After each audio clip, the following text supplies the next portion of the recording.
Hi friends, and welcome to today's short educational video where I will be breaking down and talking about downward facing dog. It is not uncommon for this particular pose to be referred to as a position of rest and recovery, but unfortunately that is not the case for everybody and every body. So I wanted to put this video together to kind of break down the pose into different little elements and hopefully provide you with different opportunities to make adjustments to make this particular pose a little bit more comfortable when you're flowing through class. So however you end up getting there, I just want you to get into your shape as you would in a class, in any class.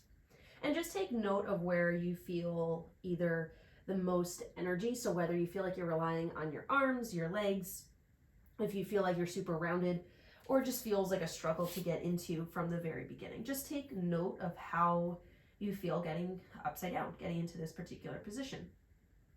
So if you feel like your stance is super narrow and you're almost in like a crouched little bear pose, try to walk your feet out. Maybe walk your hands out, give yourself a little bit more space. Not terribly stretched out, but just open your body up a little bit more. So I'm going to start with the legs here. And again, not everything may apply to you, but these are the different kind of little tidbits I run through every time I get upside down, just to kind of check in with different parts of my body and see where I'm at and where I need a little bit more effort. So when it comes to the legs, I know there's a tendency to want to get the heels all the way to the ground, get those legs perfectly straight, to feel like you're really accessing that true downward facing dog shape or feel, whatever it may be. But that is not the goal, and that's not the goal that I strive for even in my own classes or my own body.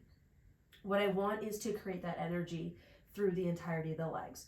So yes, you're driving your heels towards the ground, but getting my legs to that direction, to that straight position is not where I'm aiming to.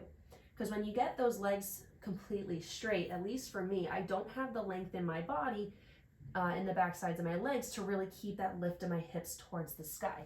And that's what we want to keep as well. So with that drive, I do keep a soft bend in my knees. So I'm still engaged, I'm still strong, and it still leaves me the opportunity to find a little bit more of a lift through my hips.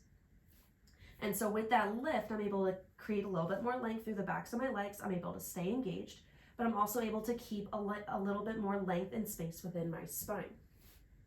So driving the heels towards the ground, pressing the knees back behind you, and lifting the hips. If you feel like you can't lift the hips all that much, bend your knees even more, okay? The more you bend, if you're feeling super tight in the backs of the legs, the more you bend your knees, the more accessible that lift of the hips will be. If you're keeping your legs completely straight, you're gonna get a little bit more stuck in the low back, in the pelvis. So bend your knees a little bit more. Lift the hips. Okay, your legs are taken care of. You're hinging at the hips a little bit, bringing the belly a little bit closer to the thighs to help create that upside down V, that shape that I guess we're technically aiming for. But again, it's all about creating the energy in the spaces we want to. So legs are taken care of, keeping the length within the spine, and we're working our way up to the arms. So when it comes to the arms, let's start with the hands with our base of support here. We want to find a gentle grip, kind of pulling the energy from the earth by finding that soft grip of the fingers. And then we're pressing through the earth as well through the heel of the hand. So it's that push and pull energy through our hands here. And then we're going to pull that energy all the way up through the arms. So wrapping the biceps towards the ears, triceps towards the back of the mat, and kind of still using that energy from the earth, that push and pull, to press the chest towards, we're going to aim for the ankle. So we're not aiming straight down to the center of the mat. We're not aiming to open the chest up completely. We're just kind of finding that intention, that connection, pulling that chest towards the back edge of the mat here. So with that push of the chest, you'll find a little bit more activation of the shoulder blades on the back body. So that's really turning on everything from the upper back, through the shoulders, through the upper arm, the lower arm, all the way to the wrists and the hands. So there's a lot of different adjustments that are available to you to kind of turn on the upper body a little bit more, to keep a lift so you don't feel like you're sinking into that mat. And then you're keeping that lift again, then you're kind of pulling that energy, kind of working your way back towards the legs again. So once you feel like you're strong and steady in the arms, feeling that length within the spine once more, check back in with the hips. Can you find a little bit more lift? Can you find a little bit more drive of the knees and drive of the heels towards the mat? So there's a lot that's actually happening in downward facing dog that you might not have thought to access or really work through. So it's all about creating that energy from your base of support. So the grounding down, pressing through the big toe, but also driving through the heel. Finding that grip of the fingers, but also driving through the heel of the hand. That push and pull energy from your base of support kind of helps activate all of those muscles, but also create length so that you're kind of pulling that energy all the way up through the back body of the spine and upper back, also the back sides of the legs, pulling that energy through the hips as you lift through to the sky. And what I mean by that, I'll just show you a visual. So everything in the legs are turned on, you're trying to create space and activation.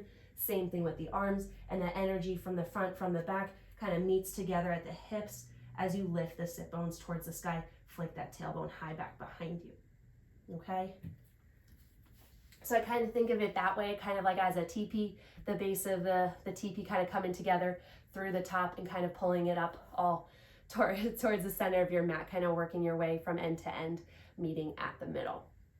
So again, there's a lot of different ways that you can find adjustments in downward facing dog. And so I hope this was helpful for you. I will try to put together another video where I have a student with me. That might be a little bit easier to see how these different activations can work through your body and find a little bit more lightness, a little bit more strength when accessing downward facing dog. So let me know what you think. I hope you guys have an awesome day, and I look forward to flowing with you soon.